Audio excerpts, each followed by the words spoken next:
Our verse for today comes from the delightful book of Ruth. It's really a wonderful, wonderful little book. And to give you some context before I share the verses, you need to know that Naomi, who was a resident of Bethlehem, is living in a time when there's no king. There's no food. So she and her husband leave and go to the land of the Moabites. Her husband dies. Both of her sons marry Moabite women, and both of her sons die. Poor, poor Naomi. Very quickly, she is living in a place where there's no king, no food, no husband, no sons, no hope. Can you imagine the heartache that Naomi is living with? And she encourages her daughters-in-law to return to their own people, and she is going to return to her own people in Bethlehem. And that brings us to our verses for the day from Ruth chapter 1, verses 16 and 17.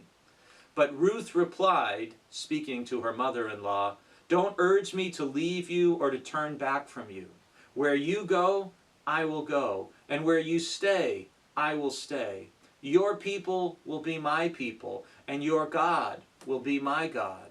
Where you die, I will die, and there I will be buried.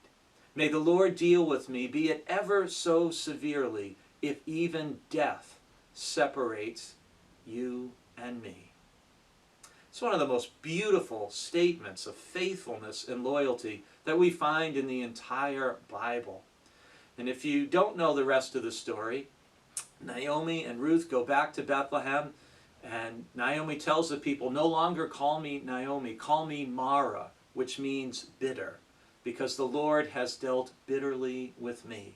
She encourages Ruth to glean in the field of her kinsman Boaz, and so Ruth does, and she captures Boaz's eye, and next thing you know, he accepts his responsibility of next of kin, and he takes Ruth as his wife, and together they have a son, Obed, who becomes the grandfather of King David. It's really a wonderful little story where we see the faithful commitment of Naomi and Ruth and Boaz, and how Ruth, a Moabite woman, becomes a great-grandmother of King David and a part of Jesus' family tree.